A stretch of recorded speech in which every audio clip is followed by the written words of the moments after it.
사람이 살아가다 보면은 어려운 일을 많이 만나게 되죠. 그런데 그 어려운 일도 정도에 따라서 참 많이 다른 겁니다.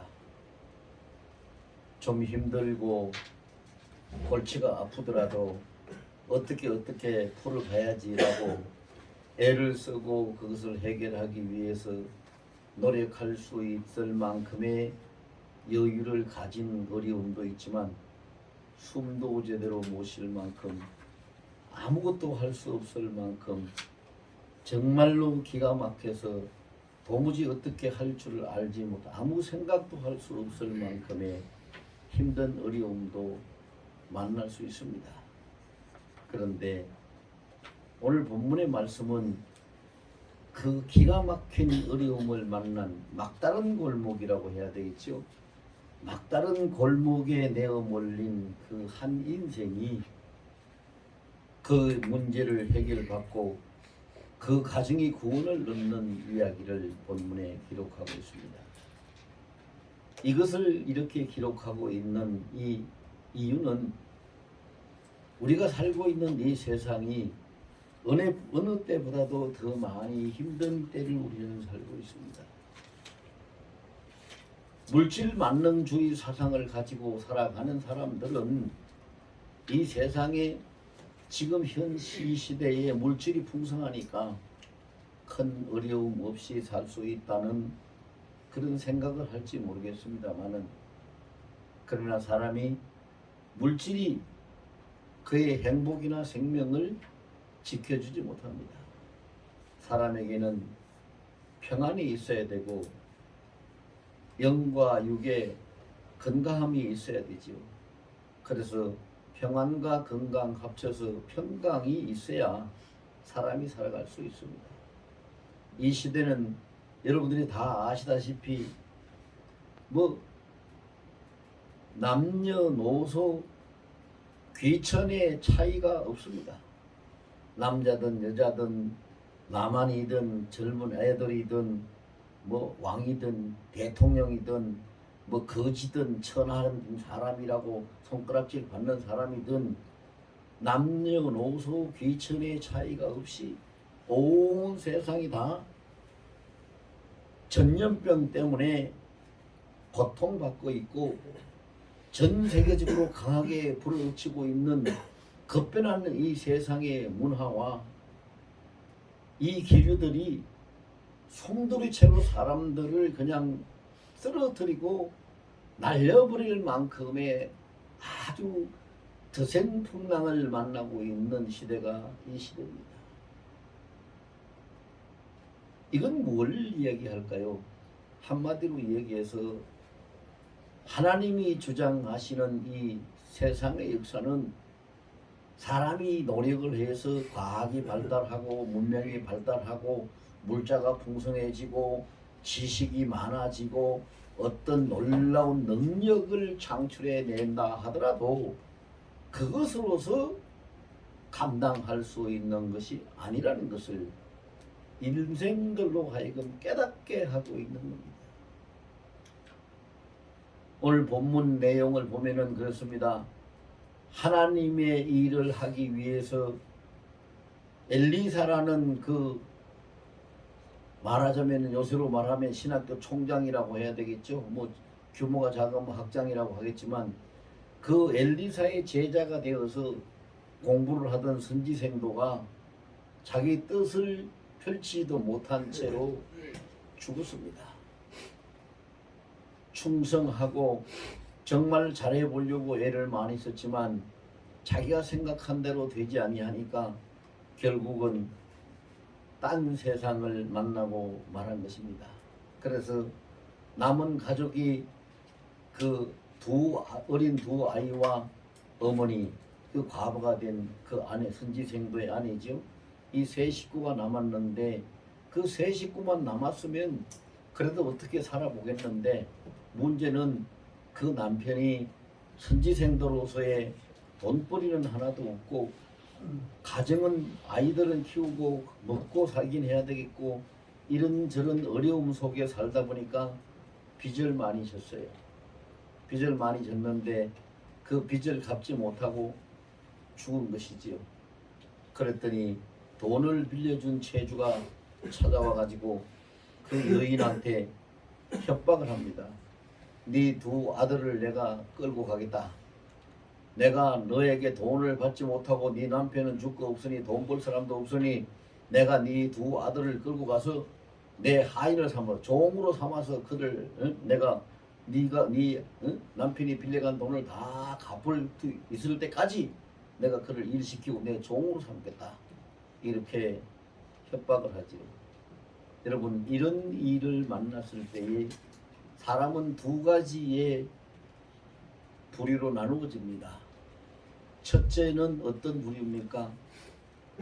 형제나 친구나 지인이나 어떤 사람이든 간에 붙잡고 하소연할 만한 사람, 도움을 요청할 만한 사람, 이런 이 사람들을 찾아가게 되고 어떻게 하면 될 것인가 그 궁리를 하는 어떤 방법을 찾으려고 하는 그런 종류의 사람이 있습니다. 그거는 일반적인 세상 사람들이겠지요.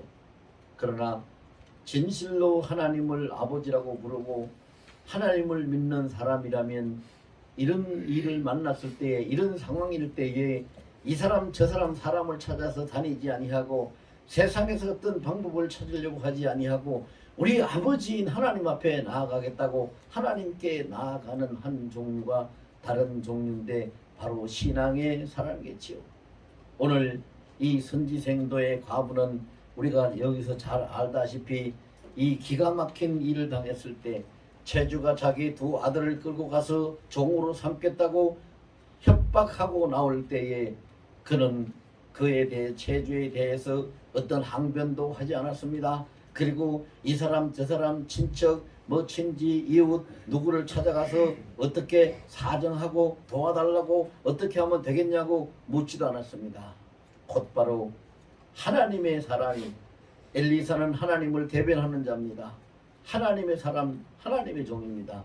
엘리사를 찾아가서 이 일을 고하게 됩니다. 여기서 우리가 발견할 수 있는 건 뭡니까?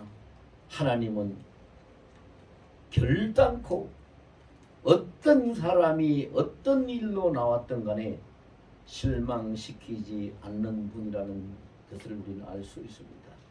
사람을 찾아가면 어떻게 할까요? 아이고 그래 그거 어떡하노 큰일 났잖아 그거 어떻게 해? 이거 뭐 무슨 방법이 없잖아 이런 걱정 소리밖에는 듣지 못할 겁니다. 그런데 오늘 보세요. 엘리사를 찾아가서 이 여인이 내 두 아들을 채주가 종으로 삼겠다고 잡아간다고 한다고 가서 이야기를 하니까 엘리사가 뭐라고 합니까? 너를 위하여 어떻게 하랴? 너를 위하여 어떻게 하라? 이렇게 묻고 있습니다. 오늘 이 본문에 보면은요. 자, 2절 말씀 우리 다시 한번 보겠습니다. 2절 본문 2절 말씀 다 같이 시작. 엘리사가 그에게 이르되 내가 너를 위하여 어떻게 하랴? 내 집에 무엇이 있는지 내게 말하라. 그가 이르되 계집종의 집에 기름 한 그릇 외에는 아무것도 없나이다 하니. 자, 여기에서 하나님의 사람이 내가 너를 위해 어떻게 하려고 하는 이 말씀 속에는 정말로 어떻게 할지 몰라서 묻는 질문이 아닙니다. 이미 어떻게 해야 될 것을 아시고 그렇게 할 수 있는 마음의 준비를 그 여인에게 시키기 위해서 내가 너를 위해서 어떻게 하랴.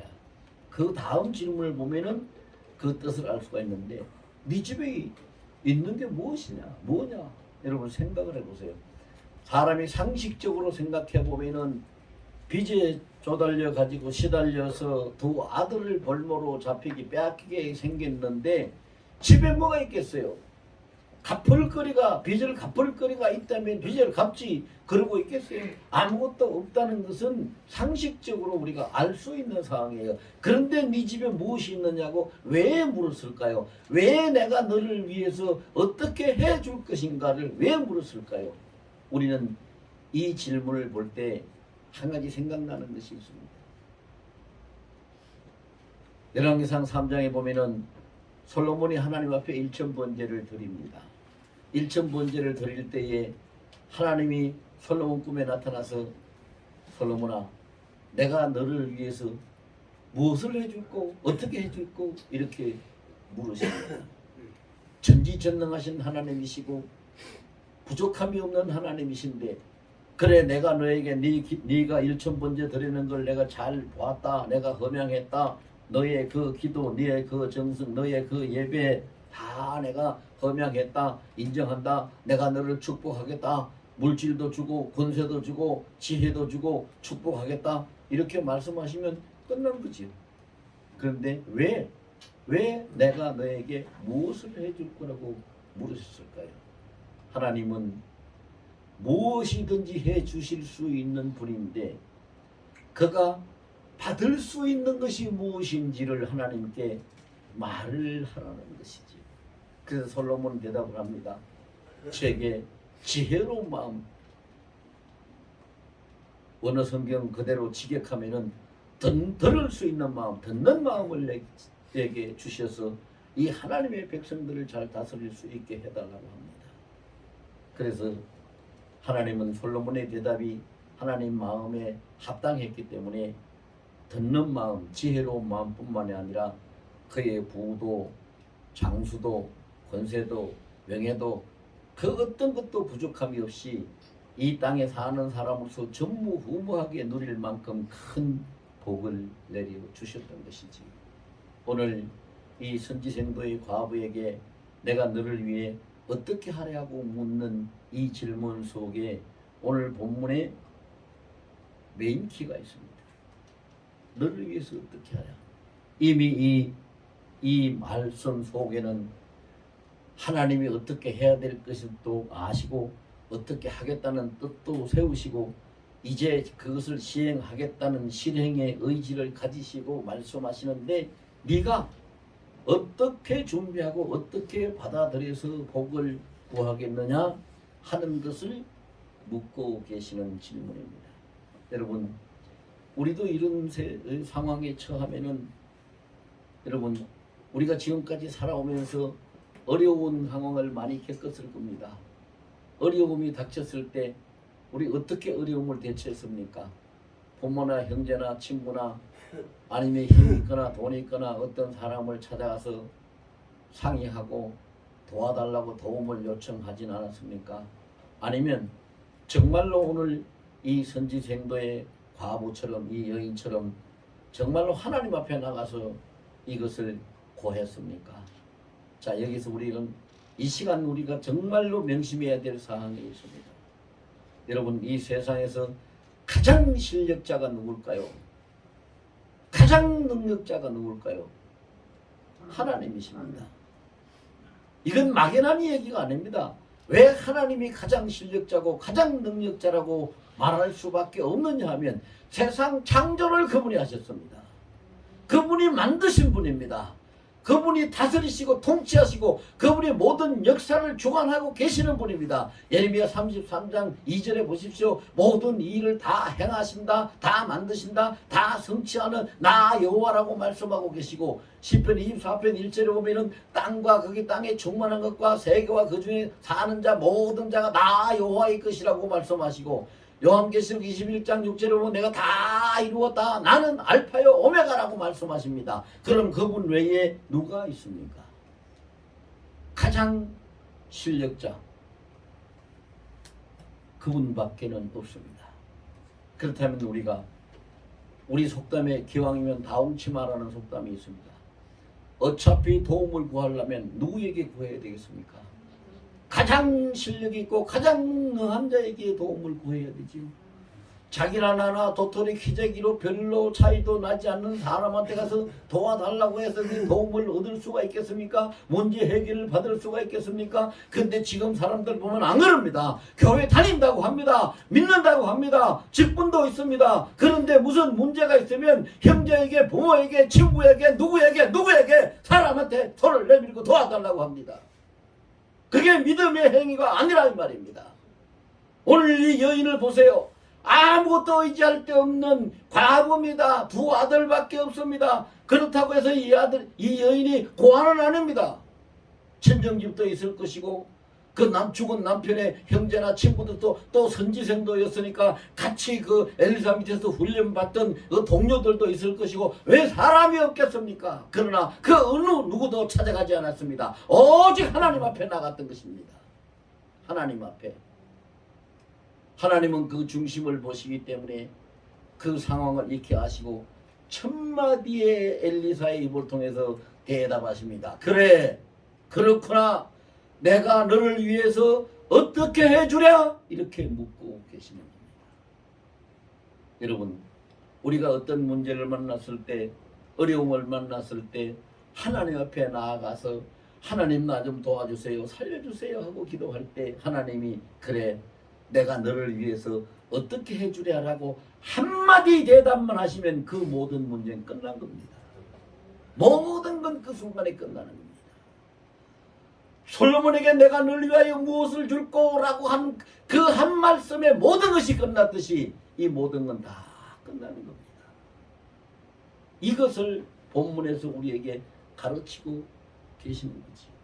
그리고 너를 위해 어떻게 하려 하는 이 말씀 속에 아까 제가 이 말씀의 본 메시지의 메인키라고 했습니다. 이 속에 모든 해결 방법이 다 들어있습니다.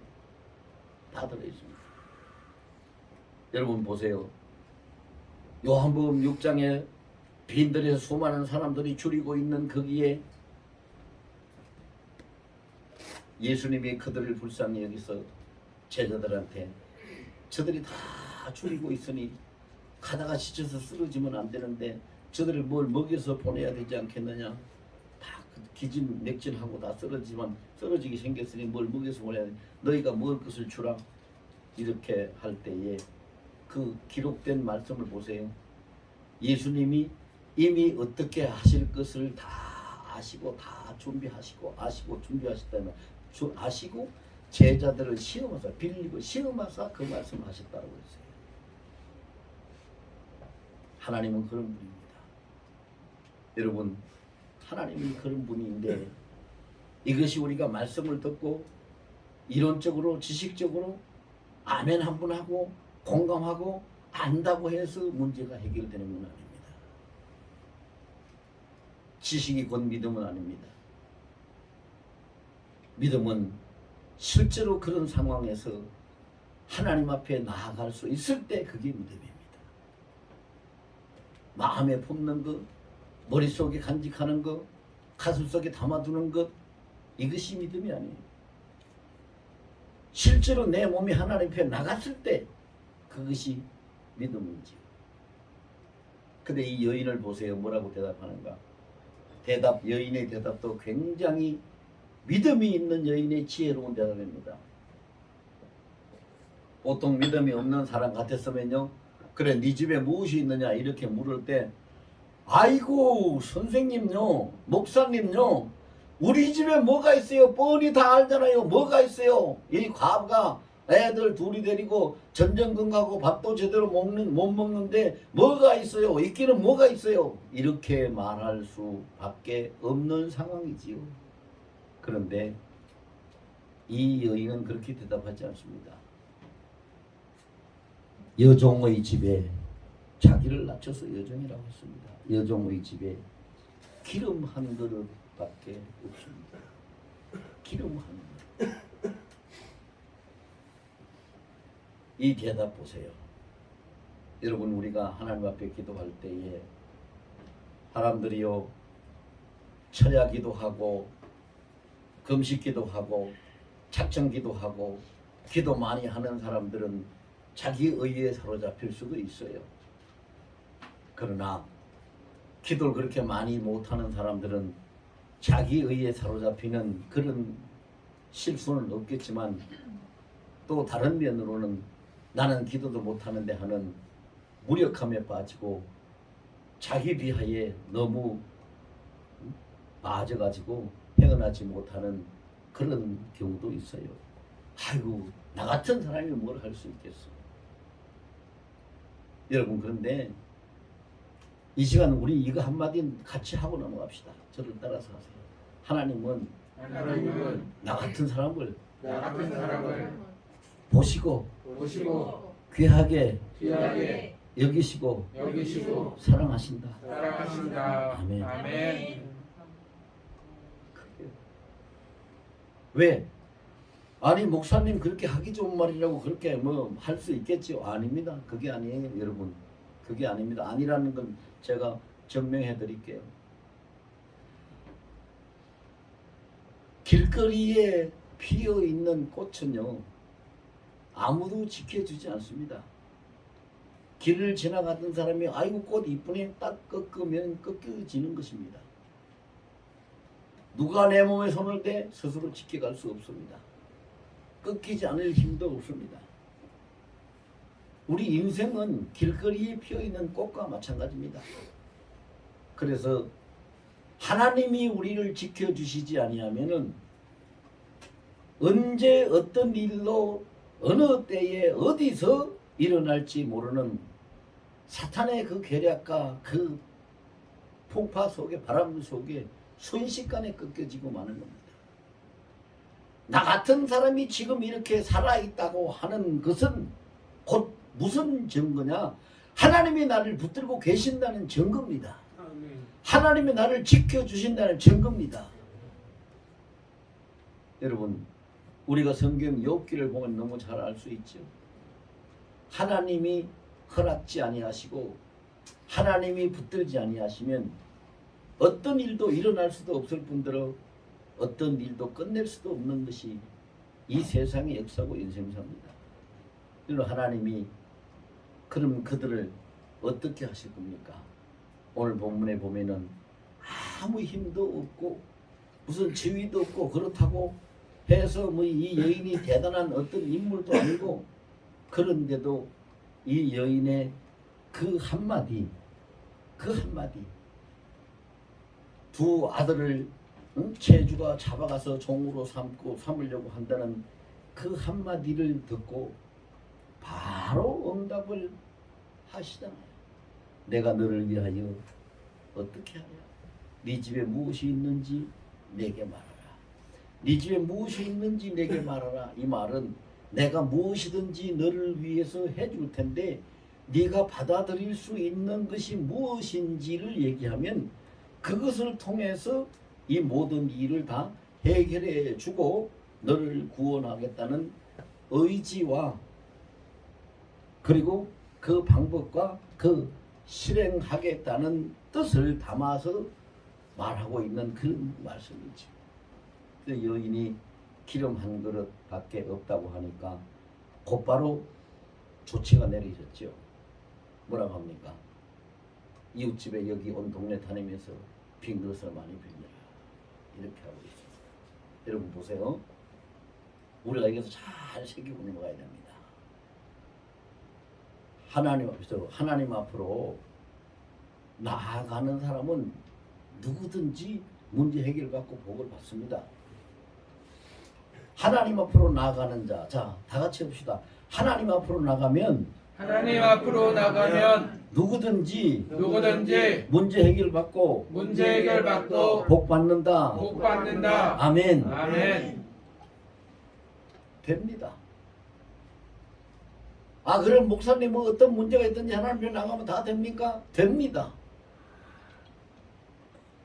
아 근데 안 된 경우도 많잖아요. 안 된 사람도 많잖아요. 나도 이런 문제 있어서 지금까지 기도했는데도 안 됐는데요. 이렇게 말할 사람들이 많이 있을 겁니다. 왜 안 됩니까? 순서가 바뀌었기 때문입니다. 순서가 바뀌었다고요. 우선순위가 하나님이 아니고 사람이고 세상적인 것을 찾다가 도저히 안 되니까 이제는 방법이 없으니까 이제는 마지막으로 하나님 앞에 매달리는 하나님이 무슨 우리 이웃만도 못합니까? 힘 있는 사람만도 못합니까? 왜 하나님의 순서가 뒤에 가야 됩니까? 순서가 바뀌었어요. 우선순위가 바뀌었단 말입니다. 그 다음에 자기 마음이 향하는 그 표대와 자기 마음이 믿는 그 중심이 빗나갔다는 겁니다. 하나님 앞으로 향하고 하나님을 우선적으로 찾고 하나님을 전적으로 의지했다면 왜 안 돼요? 성경에 보세요. 안 된 사례가 한 번이라도 있는지, 기도해서 안 된 사례가 한 번이라도 있는지 없습니다. 다 됐어요. 죽을 병에 걸린 히스기야도 의사한테 가지, 왕이 무슨 뭐 돈이 없습니까? 권력이 없습니까? 아, 그 의사 불러와. 왕을 책임지고 건강을 책임지고 있는 의도 있잖아요. 우리 사업 끝에 보면 왕의 의들이 대단한 실력자들이잖아요. 그런데 히스기야가 병들었을 때 의 불렀습니까? 안 불렀어요. 어디 갔습니까? 하나님 앞에 나갔어요. 하나님 앞에 나가서 사람을 누구도 안 만나겠다는 그 결심을 하고 벽을 향해서 딱 마주보고 앉아서 하나님 앞에 호소했지요. 하나님이 내가 네 눈물을 보았다. 네 기도를 들었다고 너를 살리겠다. 15년 동안 더 살게 하셨어요. 보세요. 문제는 우리가 입으로는 믿는다 하는데 행위는 믿음이 아니에요. 항상 하나님이 우선이 돼야 되는데, 하나님이 최우선이 돼야 되는데, 우리는 믿는다고 하면서도 항상 하나님이 차선이 되어 뒤손사가 된단 말입니다. 그러면서 왜 하나님 왜 안 해주느냐고. 여러분 생각을 해보세요. 당신이, 우리 사람도 그래요. 당신이 나를 그만큼 인정해 주지 아니하는데 난 왜 당신을 그렇게 인정해야 돼? 여러분 이거는요, 인간관계 다 그렇습니다. 부부관계도 형제관계도 친구관계도 모든 관계 예외 없이 다 그렇습니다. 가장 가까운 부부관계에도요, 남편이 아내를, 아내가 남편을 인정을 해주고 그를 존대해 줄 때에 같이 존경을 해주고 그렇게 아끼고 소중히 여기는 것이지요. 자기는 저 남편이라고, 남자라고 말이지, 내가 남편이라고 남편을 하늘같이 떠받들여야지. 옛날 사람도 그런 말 많이 했죠. 그러면서 아내 알기를 우습게 알고 자기만 높이라고, 그게 됩니까? 그건 안 됩니다. 여러분 사람을 떠나서요, 요새 집에 사람들이 많이 키우는 애완동물, 개나 고양이 다, 이건 동물도 마찬가지예요. 동물 주인이 그 키우는 강아지를 학대해 보세요. 키우는 고양이를 학대해 보세요. 그들이 좋다고 주인 앞에 와서 꼬리를 치고 하는지 안 합니다. 그들을 귀하게 여기고 소중히 여기고 몸이 조금만 이상해도 자기 자식같이 치료하고 약 먹이고 돌봐주니까 그냥 와서 안기고 그렇게 재롱을 떨고 하는 거지. 하나님은 100% 인격체십니다. 99.99도 아니고 100% 인격이신 하나님 앞에 우리는 그 하나님을 차선으로 뒀다? 그러면 이미 10계명 중에 첫 번째 계명을 어긴 겁니다.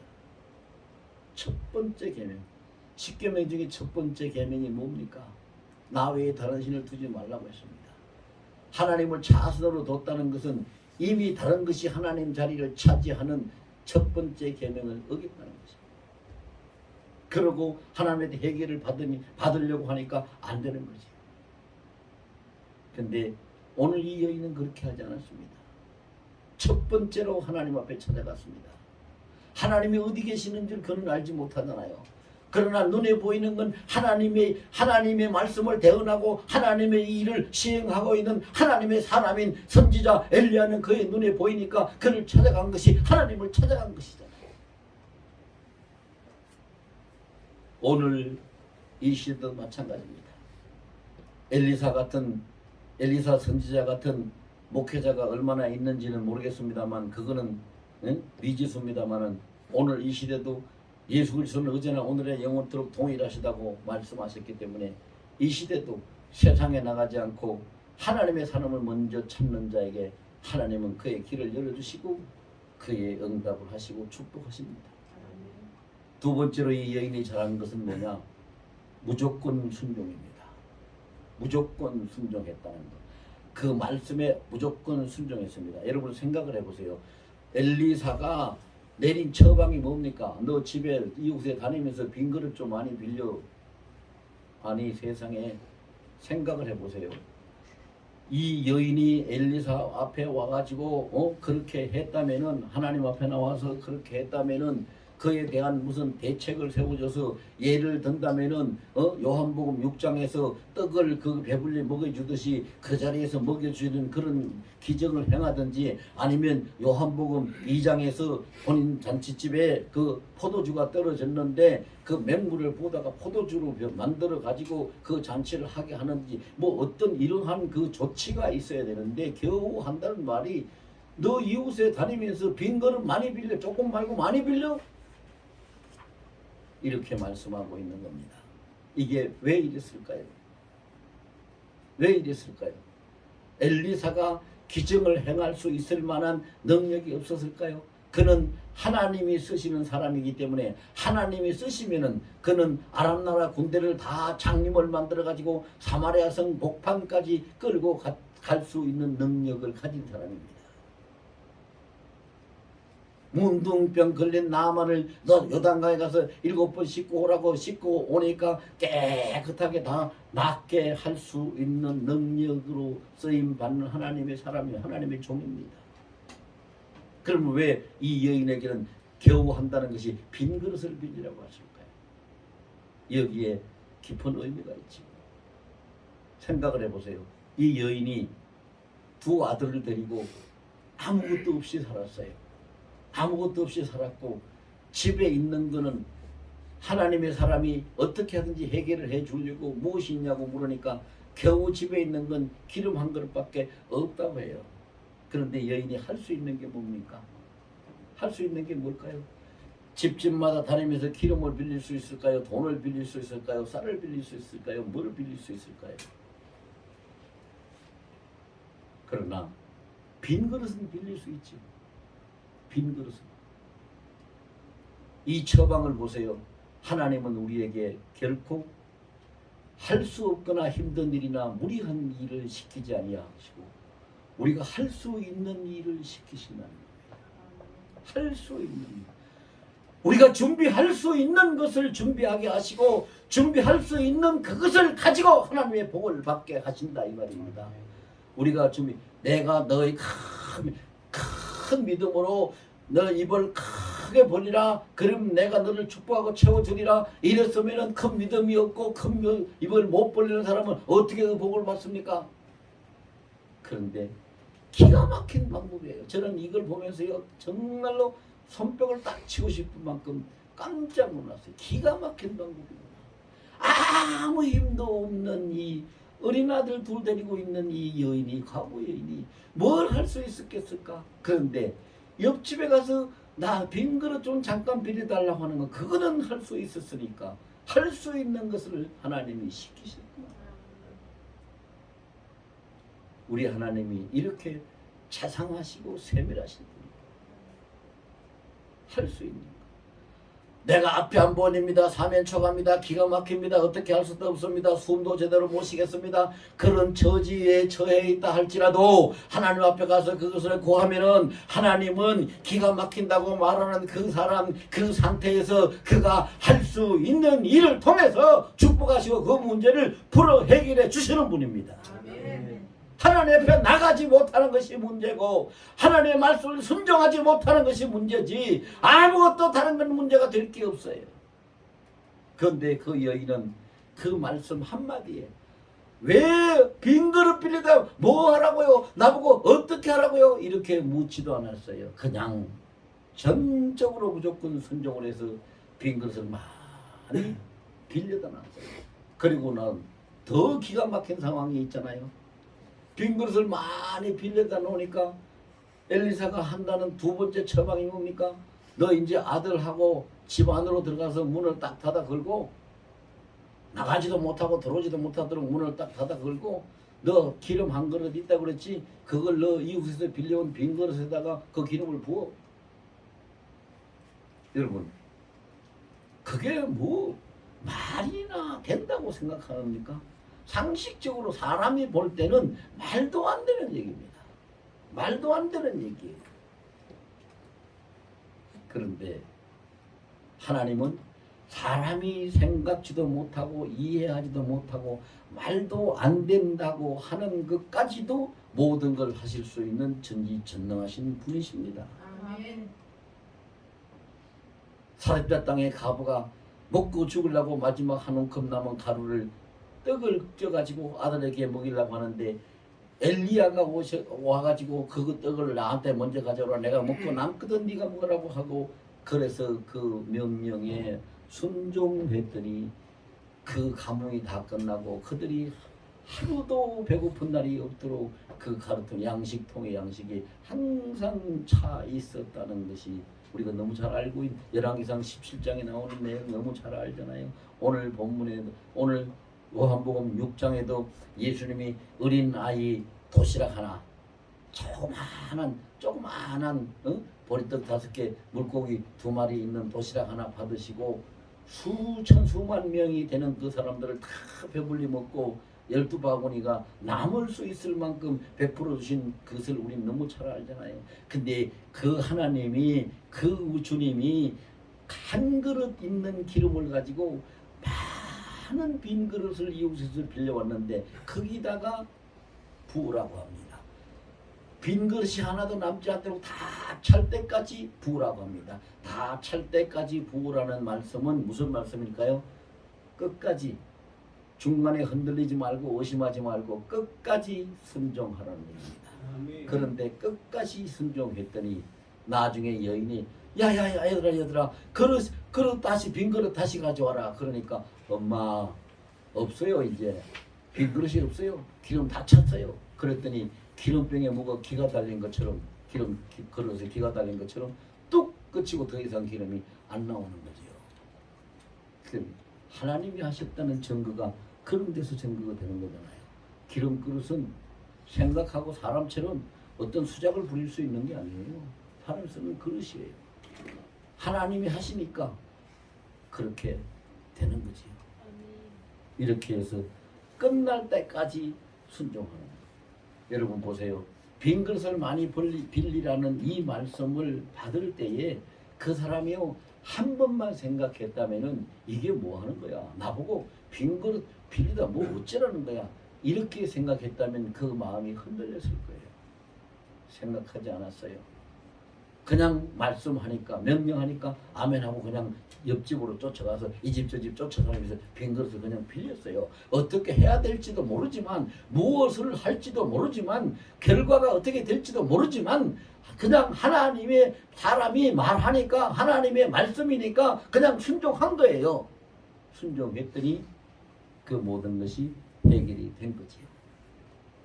그 다음에 세 번째 보면은요, 이 여인이 끝마무리를 아주 기가 막히게 잘했어요.